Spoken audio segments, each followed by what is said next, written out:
Kink in the works there when someone's audio doesn't work. We've been at this now for 2 years. And it was really, really crazy when nothing was happening. All right, I'm going to share my screen. I'm going to get rid of me. Nobody needs to see me. I want you to see my gorgeous, sumptuous photos here. And not going to quite go 40 minutes since we're already about a quarter till. I don't want to take that much more time into your evening here, but let's go ahead and share. We're going to start here. We're going to go ahead and start from the beginning. Okay, you all can see that. Does that look familiar? Looks good. Okay, just want to let you know you're in the right place. All right. So let's talk about green burial, one of my absolute favorite subjects. And it's really that concept of saving the planet one death at a time. It's truly what the world needs now. We need to talk about reducing our carbon footprint and going out in an eco-friendly style. So green burial, just to talk about the basics here, it's that environmental a wonderful thing we can do where there's little impact. We want to have a set of body preparations and practices that allows the body to decompose naturally and in a site specifically set aside for this type of environmentally sound resting. All right. So we have a body just like this one right here. It's not filled with embalming chemicals. It is wrapped up in some sort of a biodegradable alternative container. This happens to be a sheet off a bed, which is natural fabric. It can be a wood casket. It can be whatever it needs to be, a shroud. And then we're going to have this body placed directly into the soil. So it's going to touch the earth. We're not going to deal with a vault. We're not going to deal with a non-biodegradable some sort of grave box, outer burial container, all of those things. Ultimately, that end goal is a natural burial where nothing is used that doesn't help replenish the soil. So it has a purpose here. You're going out green, you're being natural, hopefully saving some money along the way and the green in your wallet, but we're helping the earth, we're helping the soil, replenishing the soil. Really, really important concept here. So I was blessed for my love of green burial 17 years ago by this family who happened to live in this wonderful place. And they lived out in the country here where I'm from. I had taken over this repurposed goat barn funeral home. And in a very short period of time, I got a phone call from a very gentle, loving group of individuals that said they wanted to meet me at their local pub. They wanted to discuss their friend who passed away. She wanted to stay at home at their intentional community. She wanted to be buried there on the earth in a natural burial, but they didn't really know how to make that happen. And I was able to be transparent with them and said, guys, this sounds great. I'm not sure how to do this either, but this is totally what I want to help you with. Let's help each other make it happen. And wouldn't you know it, it was incredibly simple to do. So the next morning, I ended up phoning the county. I double checked to make sure we could do this on private land. They said, sure, you happen to be in one of these states where there's really not a lot of rules. I happen to be in a county which has rural cities, and they said, go ahead, do what you want to do. It was that simple. It was just a matter of them saying, there's nothing on the books discouraging you, kid. Go with it. So we had a family with a backhoe create a space. We were able to have Wanda in this wonderful quilt that she had made back in high school. We were able to have her out to a grave space that was dug by her sons. We held hands, we stood around her, we formed this lovely circle. We stood in silence while her sons lowered her into the ground. Her tiny frame was cloaked by this wonderful quilt, and it was all just perfect. One by one, we took the soil, replaced it into the grave while people spoke about her kindness. There were some drums, there was some chanting. It was just organic and wonderful. At the very end, rather than have a headstone, there was a tiny little knoll of dirt on top, and a native plant was placed there. There was a closing prayer. We feasted on fish caught at the local river, and it was fabulous. So as I drove home, this idea clicked with me. You know, I thought I was called to be in the death industry because as a small child, my mother and then my father's parents, who we all shared the same community home there, they all died within a very short period of each other. So in grade school, I was this real strange kid who had all these Fournier family members who were always having the priest over to visit, and there was always going to be a service, and there was going to be a rosary, and there's prayers asked by from the church.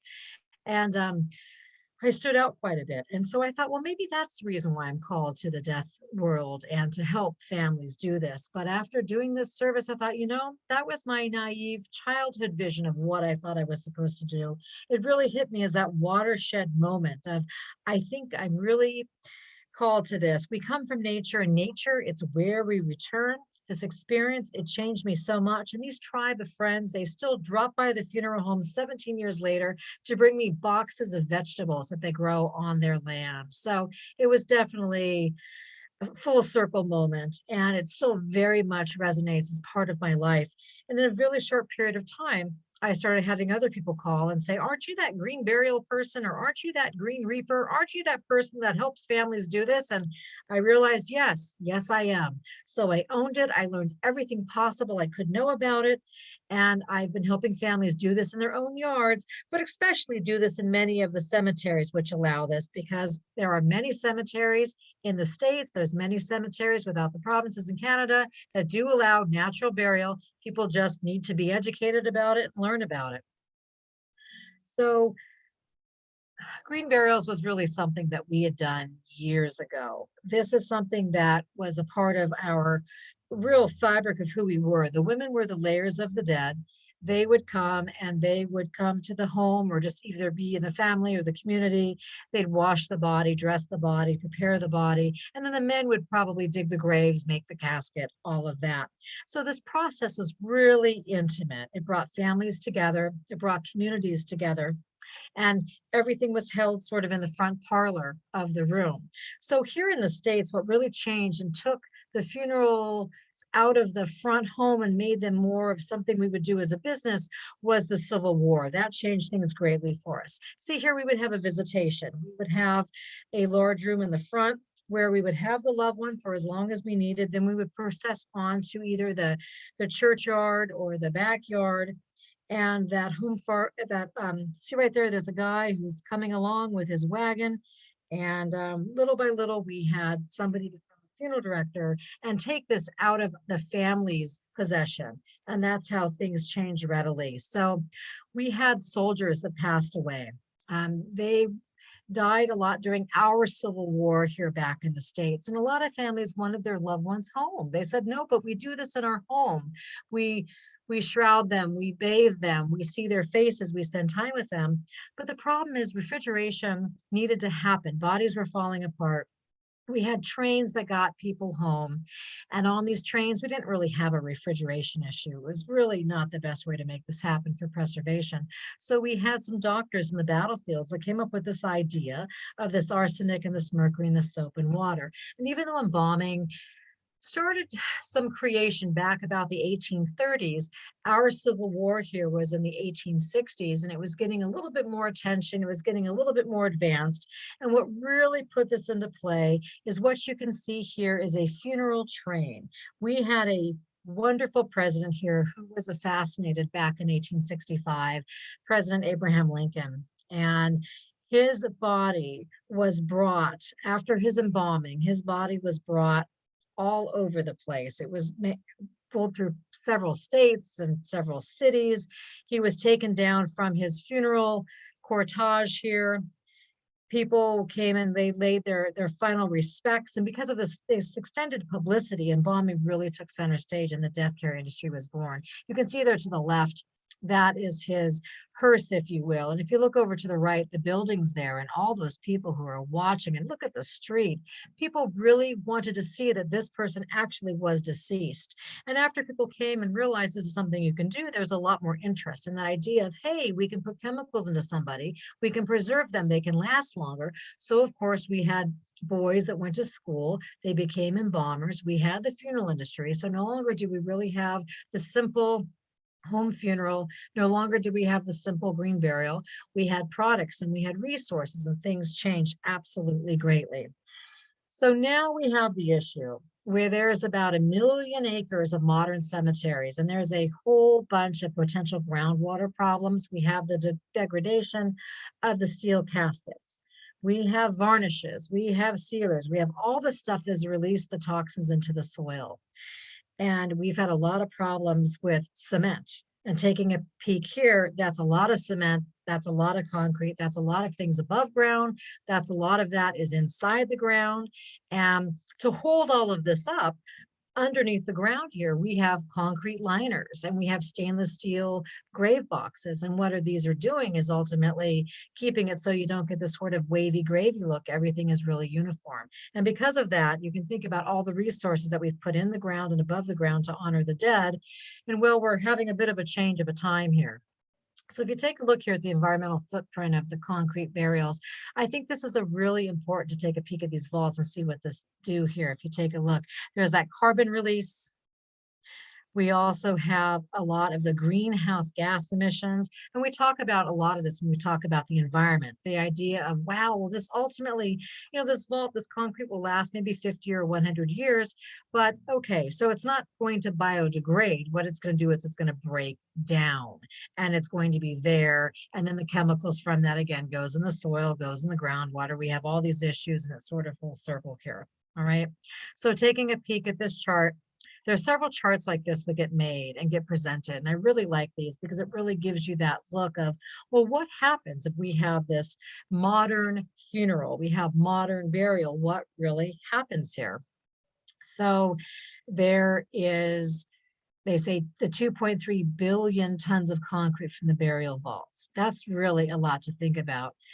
Annually, you could pave a sidewalk from the moon. You could pave a one-lane highway, halfway across Canada. You could think about all the embalming fluid and how many swimming pools that could fill annually. That's really a lot of stuff that goes on. It says right there on the left there, it's enough, the embalming fluid is enough to fill 1.2 Olympic swimming pools annually. That's really a lot of chemicals, a lot of things we're putting into the soil, we're putting into the ground that we could actually be using as resources or things that don't even need to be a part of this. So we can think about more sustainable ways to make things happen. Okay. There's about 54% of North Americans who say, yeah, green burial sounds interesting. But the problem is a lot of people don't know how to make that happen. They say, yeah, I want that thing where I'm wrapped up in a sheet, or I don't want to be embalmed. And I think it's called natural burial, but how do I make that happen? And families get really overwhelmed by this. So what I tell them is let's start backwards. If they're considering this, where do you want to be buried? Not everybody wants to be buried on their own private land. And even though there are 45 states in the US that have some rule or another that does have some area or another in the state that says you can do this on your land, a lot of people don't. You have to disclose this when you move. People worry about what if something happens in the future where the land is sold off. What if my family decides whoever takes over the homestead next, they don't really want somebody there. Not everybody even wants to have the idea of having grandma in the yard. So there's a lot of cemeteries that allow this to happen. So know what you want to do. There's some great resources. If you look at, there's a website called the greenburialcouncil.org, and they try to update their site as much as possible that has all of the states, all of the provinces, and all of the places where you can have natural. And if you do look at that and you happen to see there isn't something listed, get it on there, because people are, again, trying to educate people, trying to let them know. And also people are finding out even tiny little cemeteries that don't even know what green burial is or natural burial is. You're able to talk to them. And some cemeteries are so tiny, nothing's going on there. The board or the family or whomever owns it is so thrilled someone's coming along to actually buy a grave, they don't care that you have a grave liner. So that in essence would be a natural burial if you're going to be in some sort of a natural wood casket without any toxic glue, without any metal, if you're going to be wrapped up in a sheet. You can get green burial so many ways. It's very open. There's no state or province who outlaws this. You can do it. It just matters where are you going to be buried. So taking a peek here, there's 3 different types of cemeteries. And something really great to take a peek at is what is this going to look like when somebody's in the ground? To the left, we have a standard burial. We have somebody who's about 6 feet down We have a casket which is going to have something around it. It's going to have a grave liner. And that's not there to protect the casket. That's there just so you have a nice, sexy sort of memorial park look, or it protects when the lawnmower goes over it, there's no divots. Now, if you look over on the right, you'll see a natural burial. You're looking at burying somebody about 3 feet. And the reason why is you want their body to do something for the soil. You want it to give back. You want it to get involved with the biosphere, and where the fungi and the spores and where everything is, you sort of get the party started that way versus have years and years to biodegrade. You want to give back to the soil. A lot of times there's no headstone. There might be a rock that was actually inside the grave that came up. Sometimes there's just a GPS coordinate.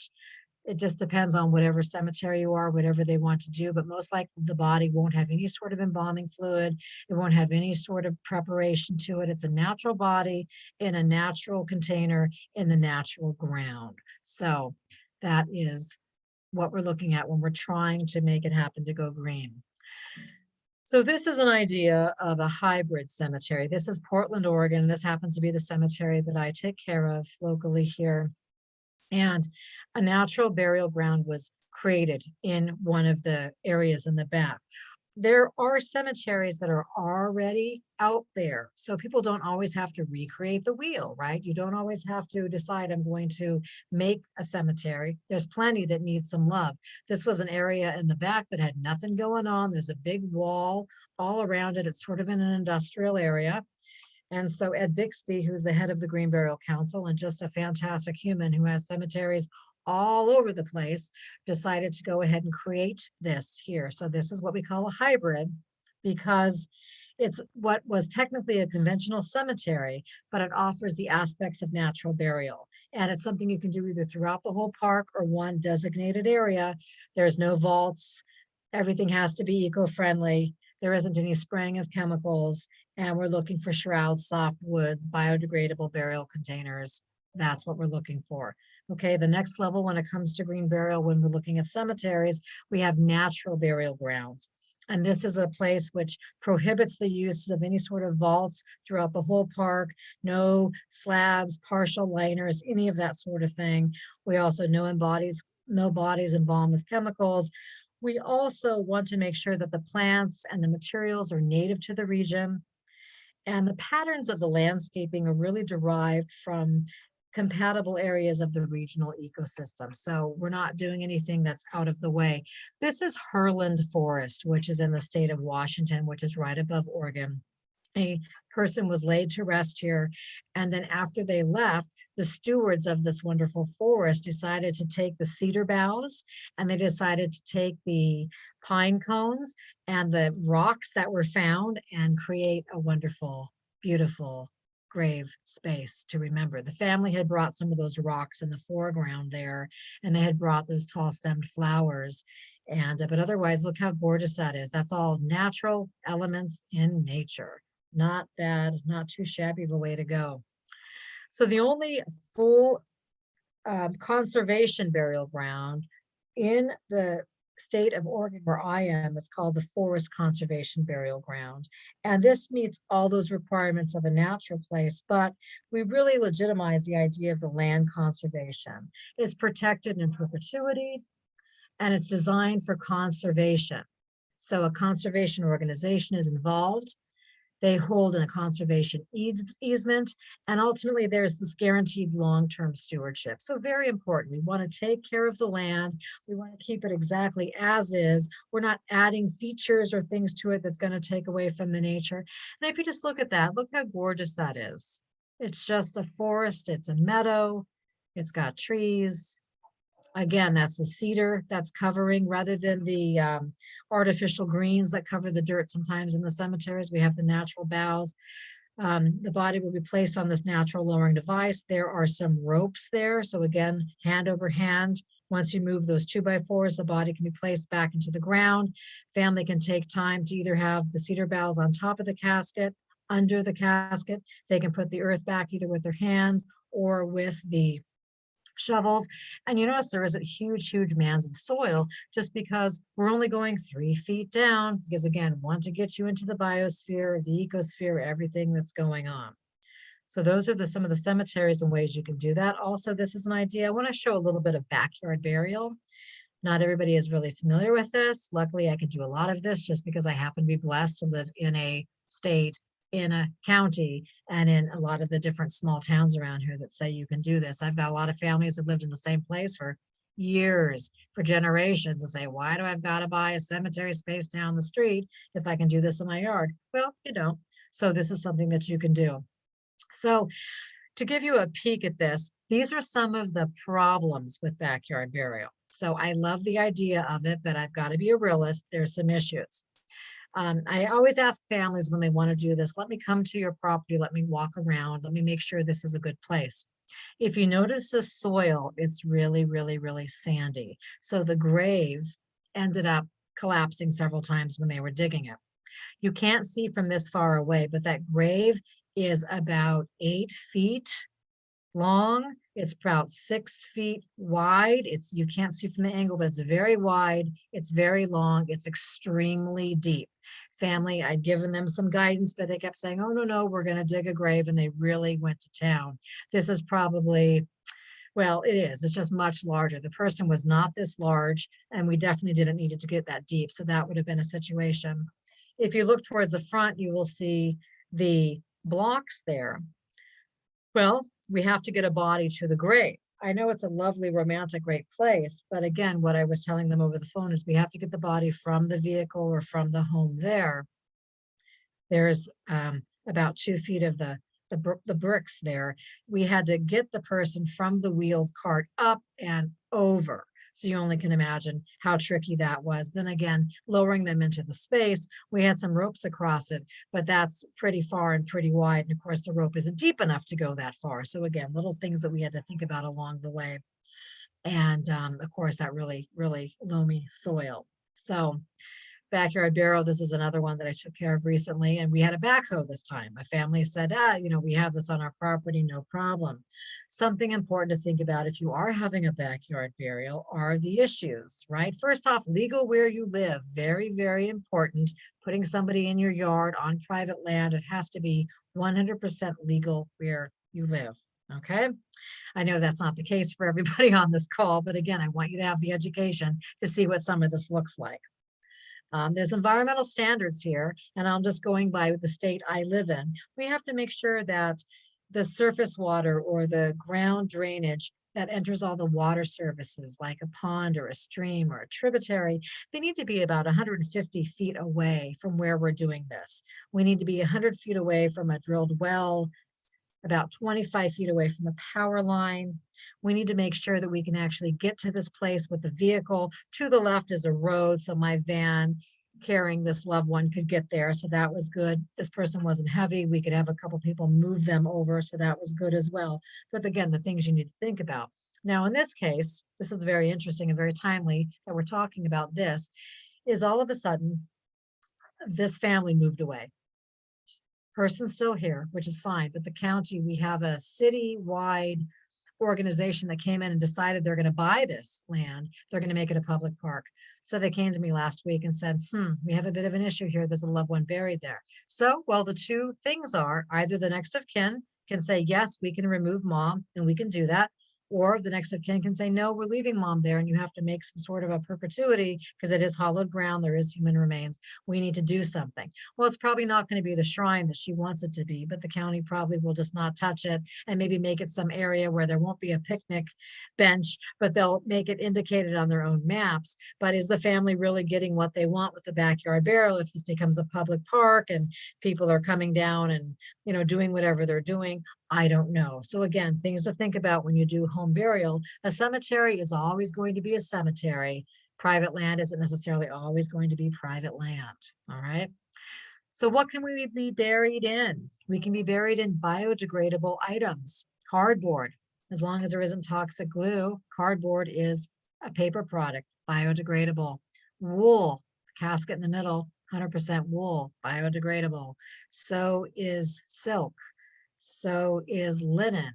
all these things. Look over to the left here. We have, excuse me, to the right, we have wicker, seagrass, all those items completely biodegradable. Banana leaves, biodegradable.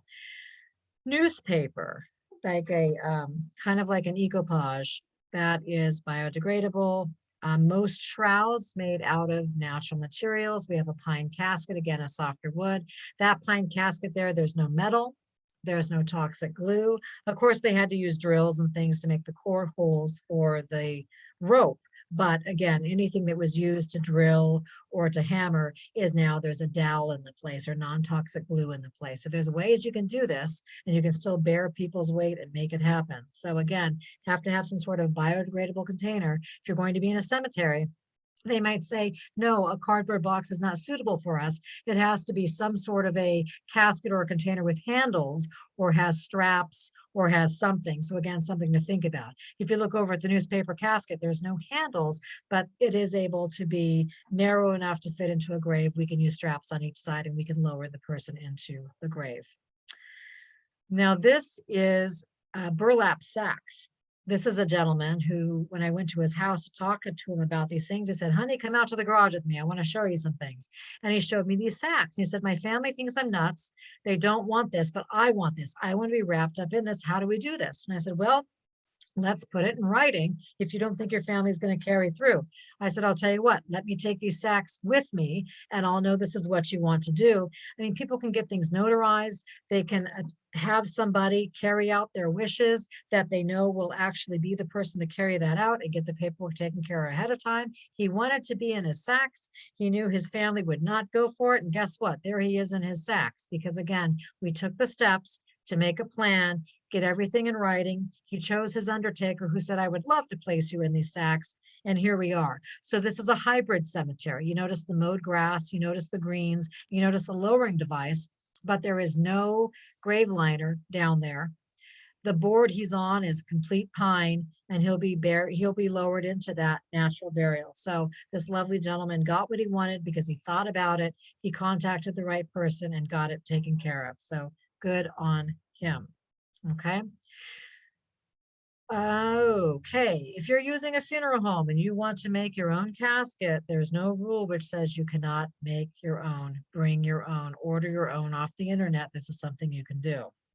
Of course, talk with them, tell them this is what you want. Some of the important things to keep in mind. You might need to have this delivered to the funeral home. In this case, this is what the setup looked like. It was just a empty back of a truck with some cushion, with some straps, very safe, wasn't raining, everything taken care of. Now the casket needs to fit into the grave. So getting the specifications of what the grave dimensions look like, extremely important. If you bring something huge, it's not going to fit.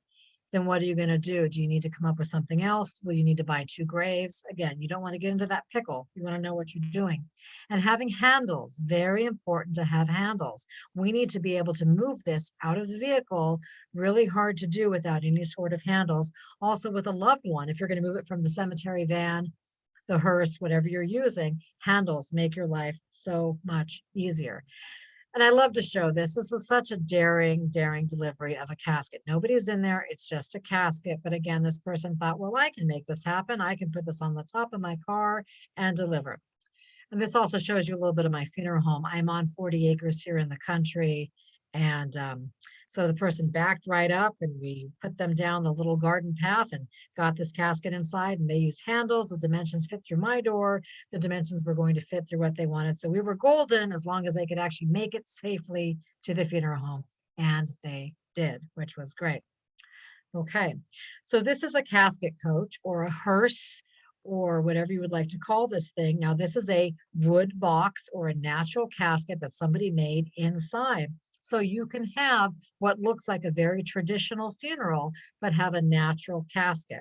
And that's my parlor. It's a repurposed goat barn in the country. To the far right there, those 2 windows, that's where I'm sitting. And all my feeders aren't up because it isn't the right time of year, but I've got a whole bunch of crazy feeders and I've got a whole bird sanctuary with everything outside my window here. So that's where I am coming to you live from at the moment. Okay. Something else we can do for natural disposition here in all of the 50 states is burial at sea.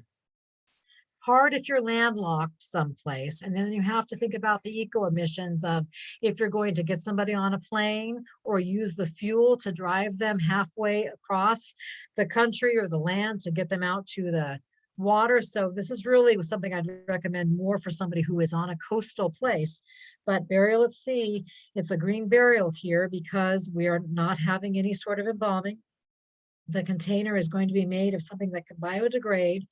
And here in the States, the EPA, the Environmental Protection Agency, oversees this because it's going to be in the waters off the land. We need to be 3 miles off the coast. The ocean depth needs to be 600 feet down. A licensed funeral director needs to be on the boat if the family is going to be there or not. And this person right away goes off the boat and directly into the bottom of the ocean. And how wonderful, if this is your dream, you can be in that natural habitat of the ocean crustaceans and all.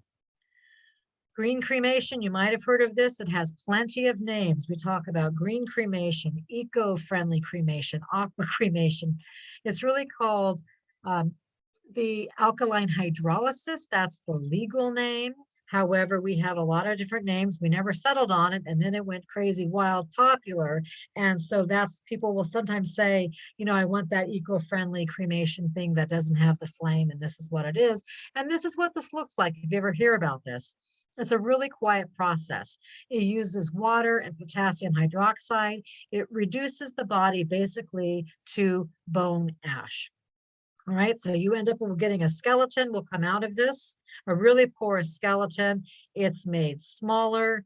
You have a box of ashes or cremains, human cremains that we can give back to the family. So this process was adapted years back in the 80s by the Mayo Clinic, a very well-known clinic here in the States in Minnesota. They had an anatomy program. And this is what they were doing with the leftover cadavers that they had. And over time, we've realized this is very eco-friendly. This aquamation is not a chemical process. It's not a flame process. It's ultimately having a cremation, which is gentle. The carbon footprint is extremely low. Family can have the water back. The water inside is called effluent. You can have it to put into your garden, put into your soil, whatever you want to do. And it is very eco-friendly. So this is called natural organic reduction. You might have heard of this, human composting. This became something that we started doing in the States back in December 2020. So there I am at the top, part of the very first one that happened outside at Herland Forest. How this works as far as legality, there are only 3 states in the US that say, yes, you can do this. The first was Washington. There's only 4 facilities. This one outside, 3 inside around the Seattle area.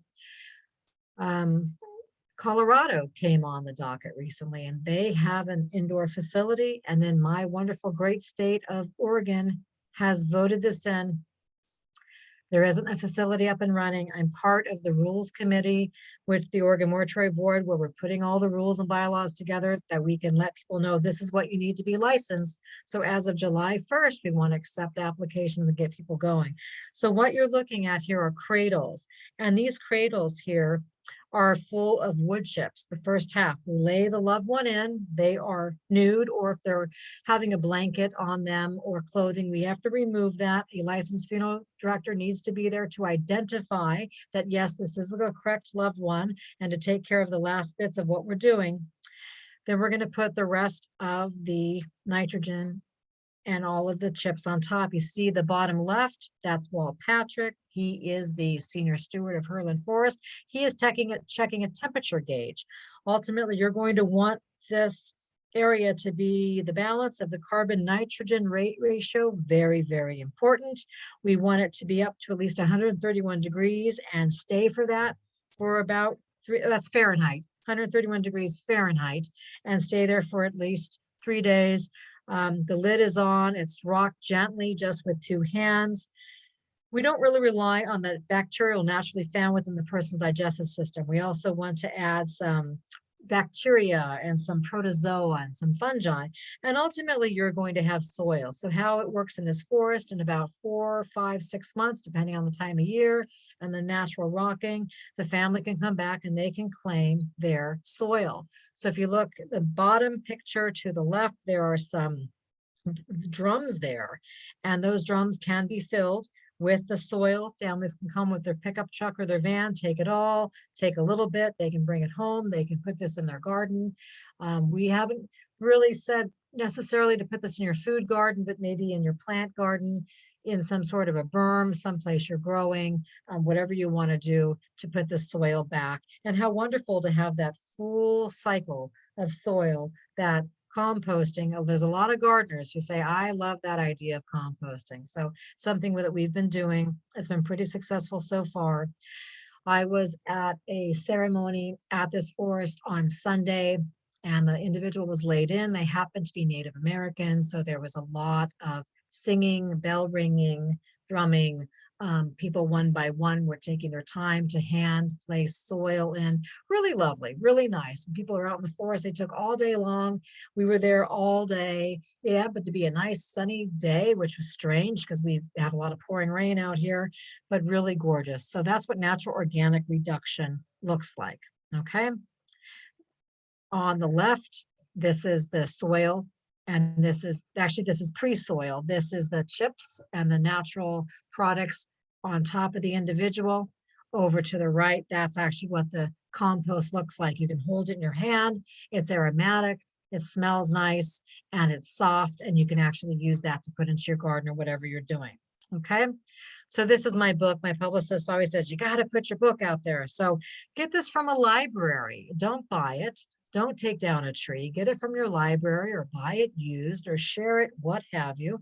And if you want more information about what I do on a daily service, if you're an Instagram person by chance, Elizabeth Green Reaper, I have sort of my day-to-day ins and outs of how I help people with green burial and all. So I am going to stop my video, start my video, stop the presentation. I think you can see me.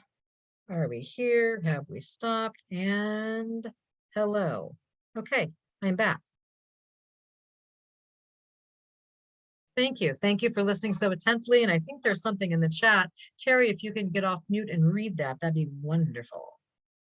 Okay, thank you for that, Elizabeth. I really appreciate your presentation and sharing your experiences and the wide range of possibilities that exist in your neck of the woods.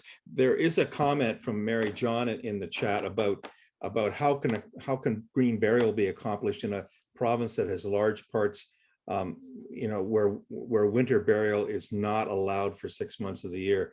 I don't know if you want to take that. I could say a couple of things from that if you wanted to also comment. It's not a problem in your neck of the woods because you don't have the same kind of frost problems that we have here. Yeah.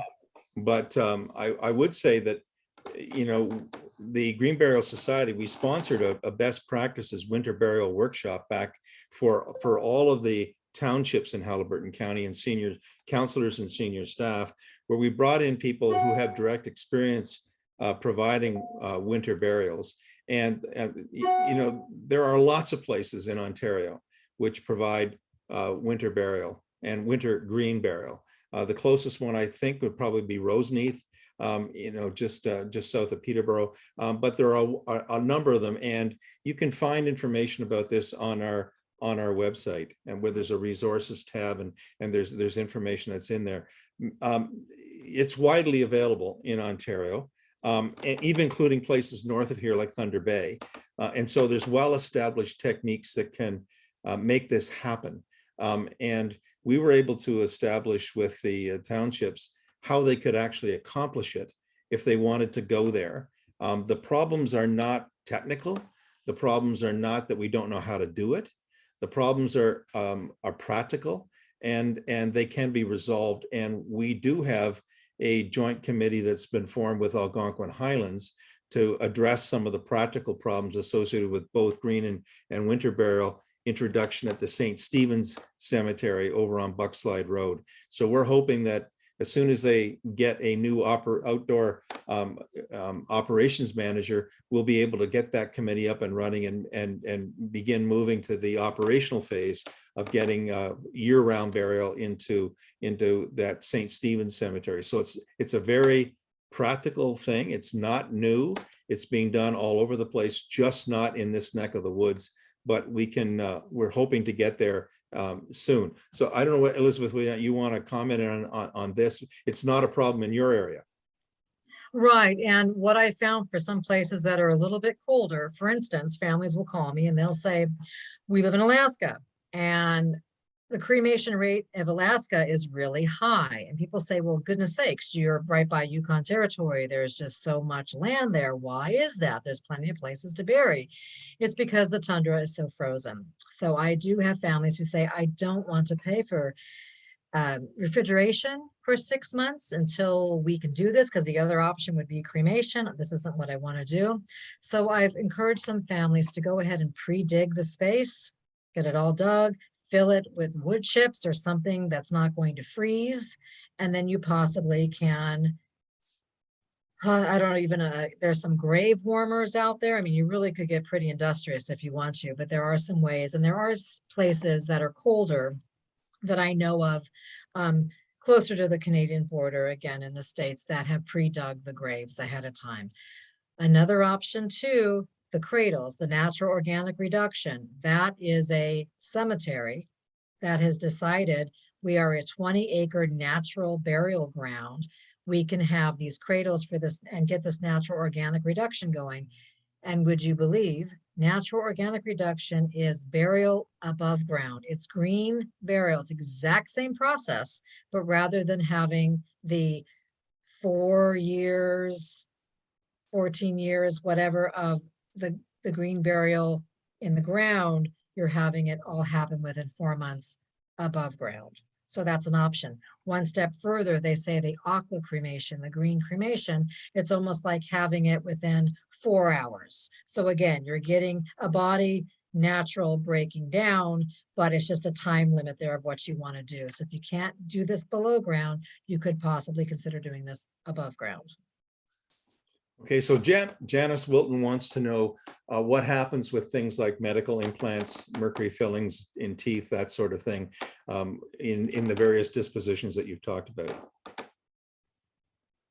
Well, if you're going to be buried at sea, we're not going to take anything out. You're just going to the ground, being whatever you're going to be. If you're going to have a natural burial, the same thing. We don't remove pacemakers, defibrillators. We don't remove knee replacements. Again, you're just going to go as is into the ground. If the family really wants to remove something, that's a different situation. Most families do not want the hip and ball joint taken out to have a burial. If you are having a standard flame cremation, then we try to get the pacemaker, we try to get the defibrillator removed, because that lithium battery in there can blow up and that can be very bad. And then after the process, there is some metal left, but it's very tarnished. With an aqua cremation, which is really pretty fabulous, is that if you have any of these items, they're beautiful, they're very clean, they had a gorgeous water bath, they look brand new. It can be picked through, and these things can be even given back to the family, or they can be reused. So again, everything neutralizes in that bath of that water. None of that is going up in the planet. And then with the natural organic reduction, again, body as is. I had a man who had a port. I removed that. He had a plastic and metal wire that went into his heart. I took that out. But ultimately, we're not going to be invasive. You're putting your loved one to rest. If they happen to have a metal product with the compost, we're going to take that out before we actually give the compost back. But again, it's the family's property. They can have it if they want. Okay, so you mentioned in your presentation that backyard burials or private land burials are perfectly legal in some parts of states, and currently are legal in your county. So I take it that it depends not just on the state, but on the county jurisdiction in Oregon. Two people have asked a question here with respect to backyard burials and whether or not burials are allowed on private property in Ontario. I mean, I'll make a particular, I can say something about that from the research that we've done.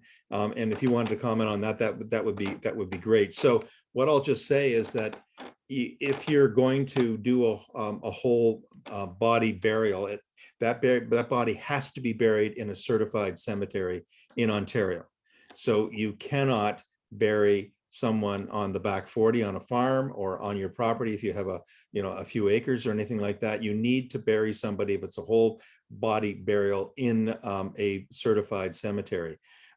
You can bury or scatter, I should say you can scatter, remains from cremation, flame cremation. You can spread that wherever you want, or water cremation. You can spread that wherever you want in Ontario, but you can, if you're going to bury those remains, you must bury them or either in a certified cemetery or put them in a columbarium.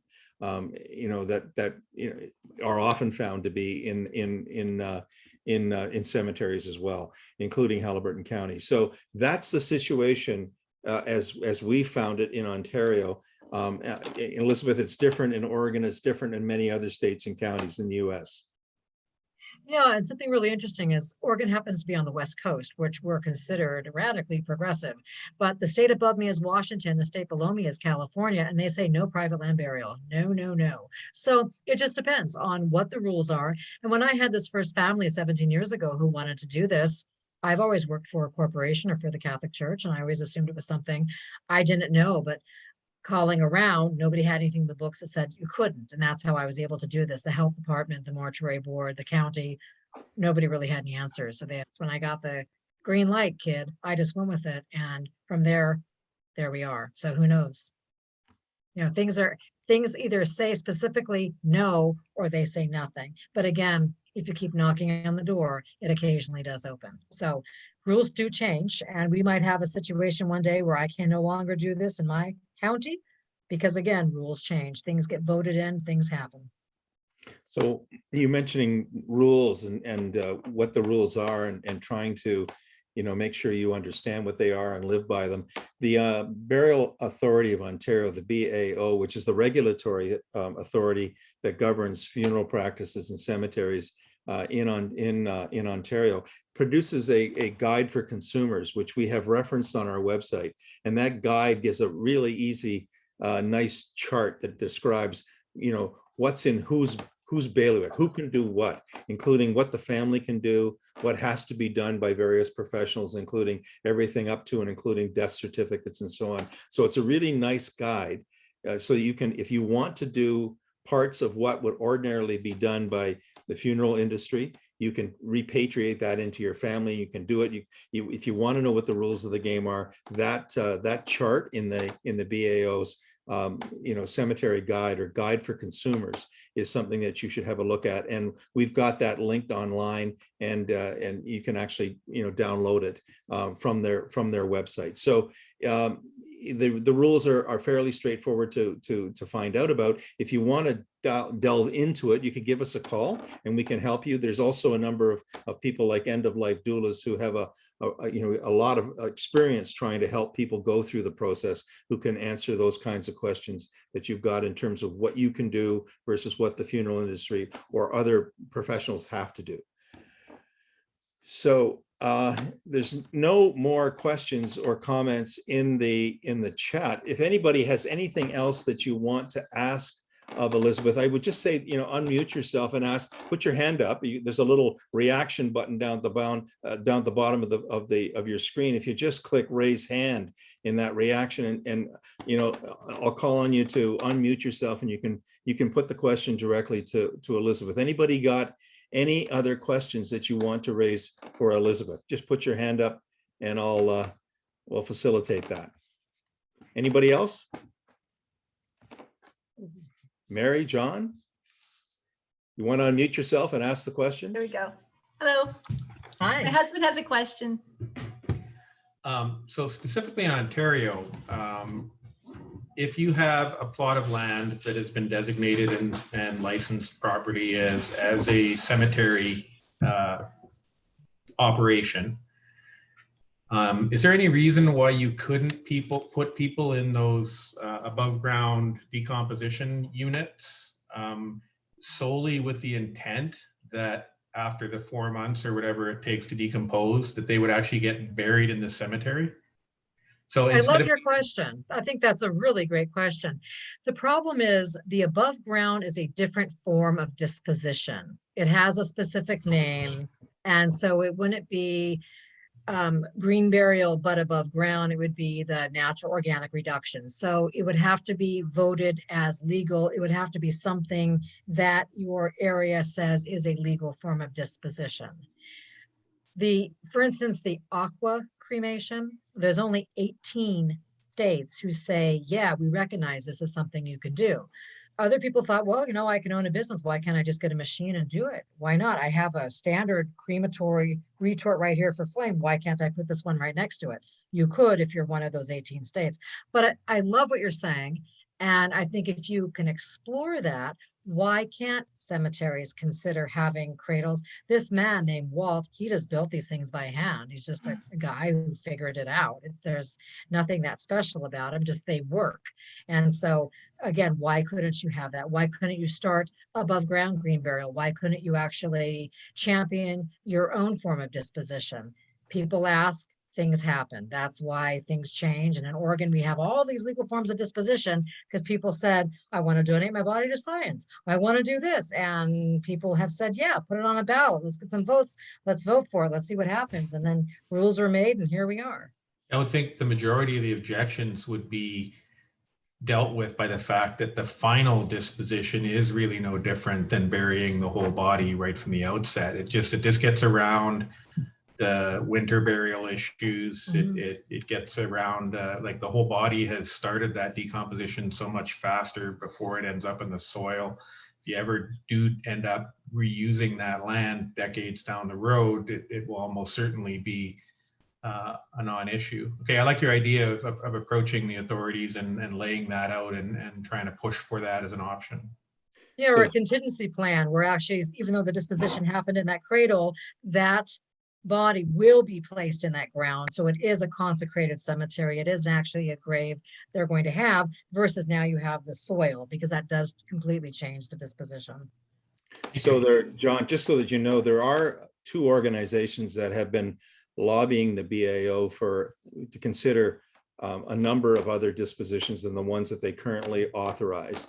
Alkaline hydrolysis is actually licensed in a number of places in Ontario. I understand that has been that is a pilot project for a couple of places where they're testing out and seeing what it looks like when it's put into practice.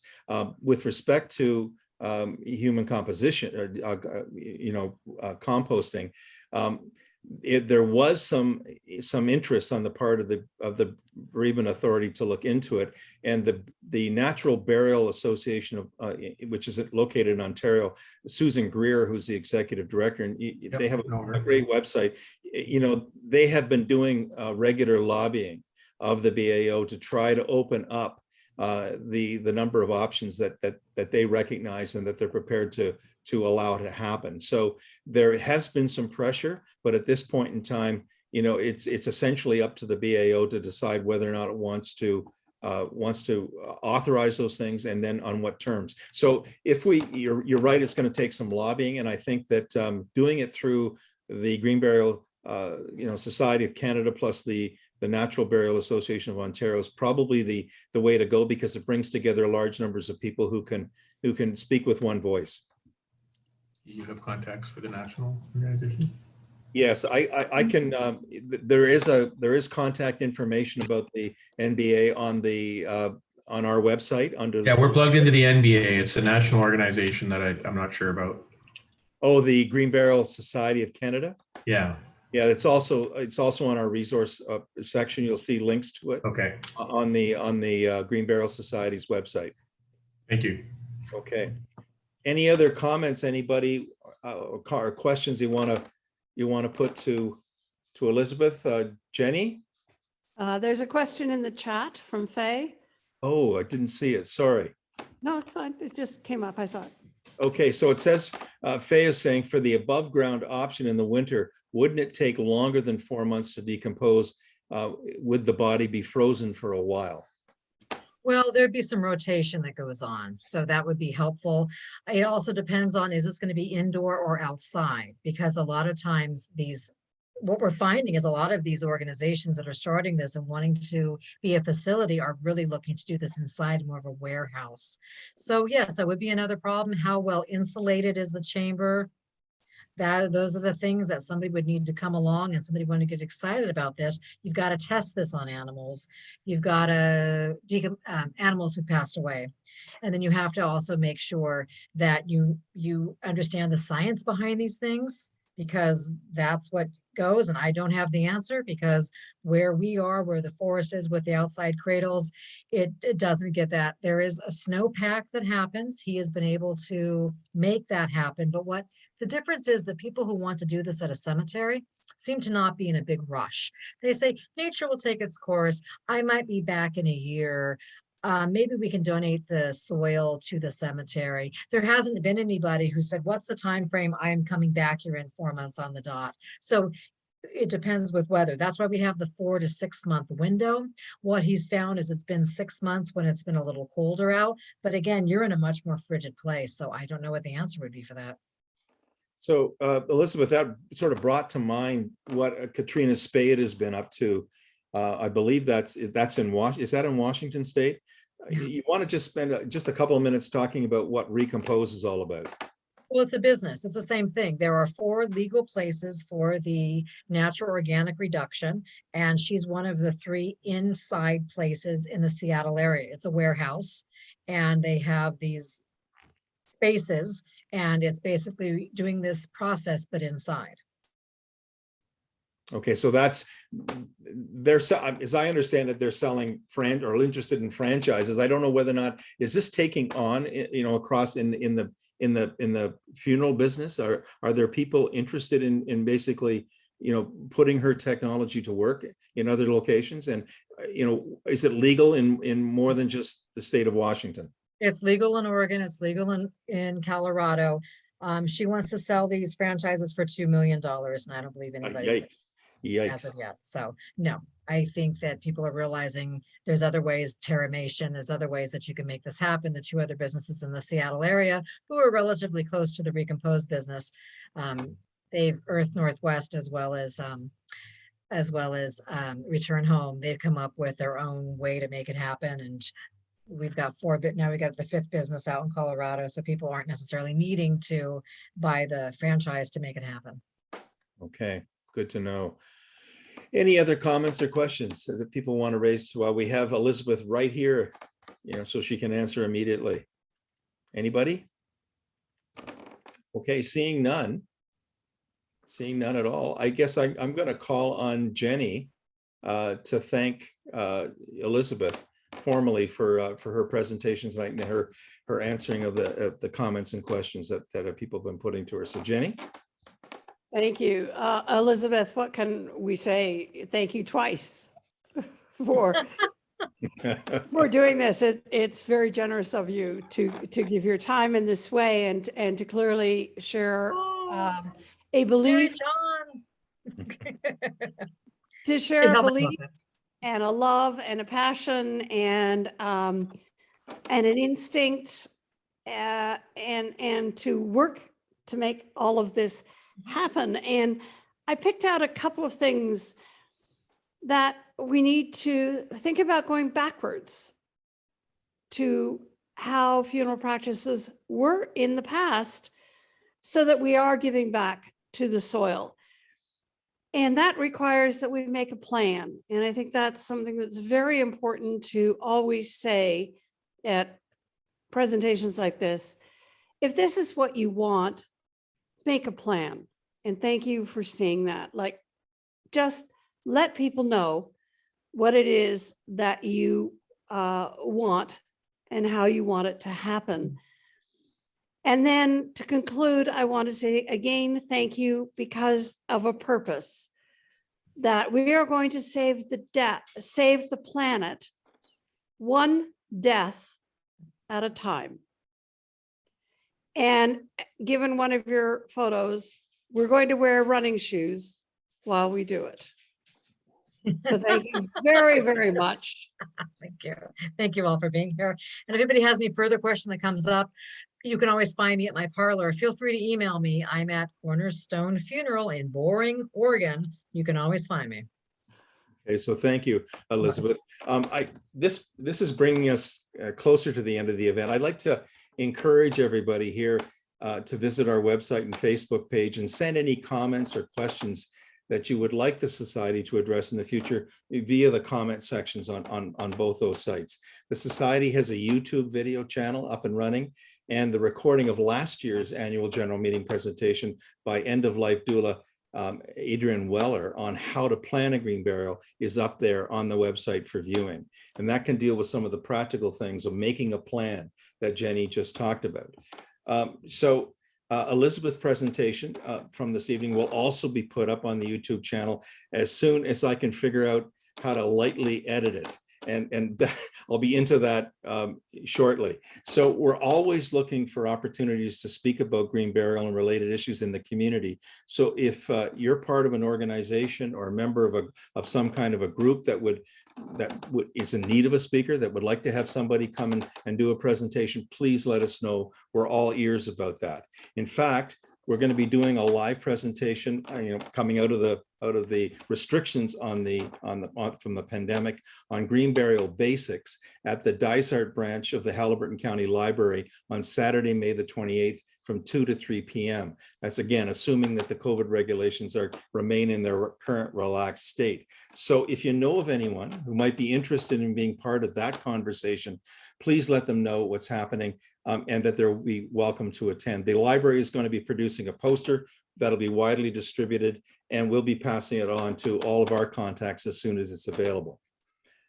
So having heard the presentation tonight, if you have any suggestions on other related green burial or related issues that you would like to see the Green Burial Society create conversations about, please let us know. Please let us know. We really want and value your input. And if you come across any articles that you think ought to be shared among our community, our growing community, about green burial and alternative dispositions that are more environmentally friendly, please send us the link to that article, because we will post them on both our website and on our Facebook page for larger circulation. So having said all of that, I think that brings us to anybody got any last comments or anything you want to share before we call the meeting to a close? Seeing none? Okay, well, thank you for taking the time to attend tonight. And we look forward to further presentations like this and your participation in the future. Thank you and good night. Good night, Thank everybody. you. Thank you. Good night. Night. Thank you, Elizabeth. You're welcome. Thank you, Thank Elizabeth. you.